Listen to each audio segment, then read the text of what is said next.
Bonjour, bienvenue à ce résumé vidéo de la deuxième séance du 45e Conseil général de l'Église unie du Canada qui s'est déroulé le 28 juin 2025. La rencontre a débuté à 11 heures, heure avancée de l'Est, par un culte. Nous sommes une Église. La journée a été organisée autour de deux grands axes. D'abord, il y a eu présentation de quelques rapports importants.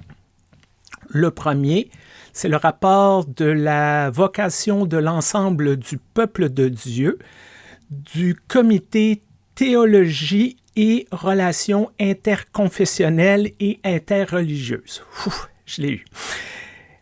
L'idée, c'est que le ministère n'est pas seulement l'affaire de quelques personnes, du clergé par exemple, mais ça englobe l'ensemble de la communauté. Et qu'est-ce que cela veut dire et comment cela pourrait se répercuter dans l'ensemble de l'Église si on va vraiment dans cette direction? Un deuxième rapport, c'est le groupe de travail sur l'examen de la rémunération globale. Bon, on essaie de voir est-ce que les employés de bureau ou les pasteurs ou les agentes pastorales et ainsi de suite sont payés adéquatement. Bon, le rapport nous parle que c'est difficile de trouver des comparables.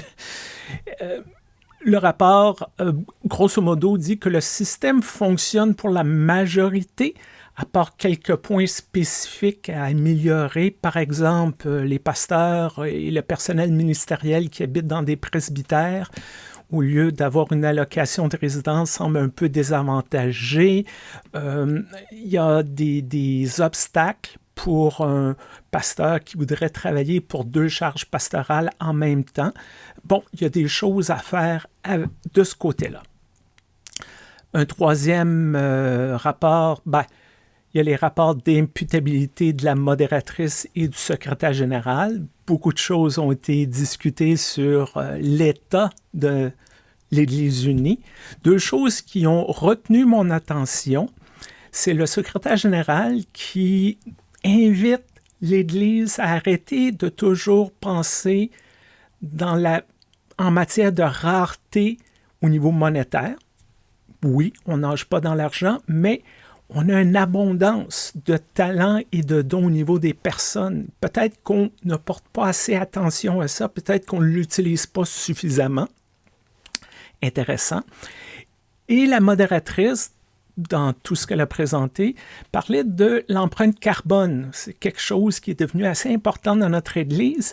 Et oui, on essaie beaucoup de réduire nos déplacements et faire des rencontres le plus possible en ligne, mais après une étude, 64% de notre empreinte carbone en tant qu'Église passe par nos bâtiments, chauffer nos bâtiments. On est au Canada. Donc, qu'est-ce qu'on peut faire de ce côté-là pour s'améliorer? Il y avait un autre rapport du Comité théologie et relations interconfessionnelles et interreligieuses sur ce qu'on appelle les principes de justice. Je vais vous expliquer. Traditionnellement, l'Église adopte des politiques sur un sujet précis. Et cette politique est en effet jusqu'à temps que cette politique soit abolie ou qu'une autre politique soit adoptée, et elle est sur un sujet très précis. Malheureusement, la vie n'est pas aussi simple. Il y a des zones de gris, il y a des nuances. Parfois, il faut réagir rapidement en tant qu'Église.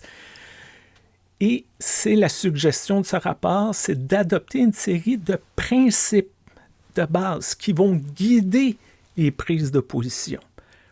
L'exemple qu'on nous a donné au Conseil général il y a 20 ans, il y a eu une proposition qui demandait d'abolir l'utilisation de bouteilles d'eau qu'on achète à l'épicerie là, dans nos églises. En théorie, c'est pas mauvais. Mais, par exemple, qu'est-ce qui se passe dans une région du pays, au Canada, où il n'y a pas d'eau potable? Ça existe, là. Alors, avec des principes comme par exemple la dignité humaine, la lutte à l'oppression, et ainsi de suite, aussi guidés par la théologie et l'éthos de l'Église unie, ben on peut se demander qu'est-ce qu'on fait dans ces cas-là. On peut regarder ça sous l'angle que, bon, est-ce qu'on a le droit de vendre pour du profit un élément essentiel à la vie humaine? OK. Mais dans un contexte particulier où on n'a pas d'eau potable, qu'est-ce qu'on fait? Et donc, chaque groupe qui est appelé à prendre des décisions, ici on parle d'Église nationale, mais ça pourrait percoler aux régions et aux paroisses, c'est pas obligatoire, mais ça pourrait. Quelle est la meilleure solution si on regarde ces grands principes de justice dans une situation donnée, au lieu de dire, ben, mur à mur, c'est ça, il dit, bon, on essaie de médier ça. C'était le premier axe qui a pris la majorité du temps. Le deuxième axe important, c'était les groupes de discussion. Je vous ai expliqué dans ma vidéo précédente, si vous l'avez manqué, vous pouvez y retourner, que le Conseil général a adopté un processus en 3 étapes pour son travail. On présente les propositions, les rapports, et on peut poser des questions de clarification. Par exemple, j'ai parlé de rémunération globale. Quelqu'un pourrait dire, est-ce que c'est juste le salaire ou les avantages sociaux sont inclus? Genre de questions de clarification. Et la deuxième étape, c'est les groupes de discussion. Et comme on le dit, on n'est pas dans un mode parlementaire, c'est pas proposition, amendement, tout ça. Les gens peuvent parler et donner leur opinion, suggérer des améliorations en petits groupes, donc ça facilite les échanges. Ce n'est pas toujours les 5 mêmes personnes qui vont au micro. Et on peut travailler là-dessus et tout ça est enregistré et envoyé à un autre groupe. Donc, pendant 2 heures, les délégués ont travaillé sur 14 propositions regroupées autour d'un grand thème du leadership ministériel. Donc, plein de propositions qui avaient quand même un lien. C'était pas toujours la même chose, mais on parlait de leadership ministériel. Donc, tous les commentaires des petits groupes ont été recueillis et ces commentaires vont, en tout cas, je présume dans quelques jours, là, on va donner une pause aux pauvres gens de l'équipe, s'en va vers un comité de la voie à suivre qui vont toutes retravailler les propositions à la lumière des commentaires qu'ils ont reçus et vont envoyer ça aux délégués pour les séances de travail à Calgary en août prochain. C'était la dernière séance avant ou justement quand les délégués vont se rencontrer à Calgary. Donc, les travaux sont sur pause, je pourrais dire. Les gens ont le temps de discerner, de continuer à penser à toutes les propositions, à tous les rapports, naturellement, prier et voir comment l'esprit les inspire.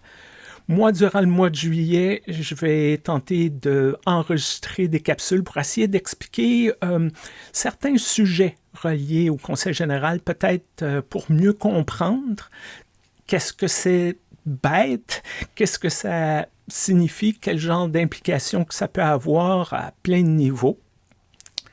Merci beaucoup pour votre intérêt à notre Église unie du Canada, et je vous dis à très bientôt. Au revoir.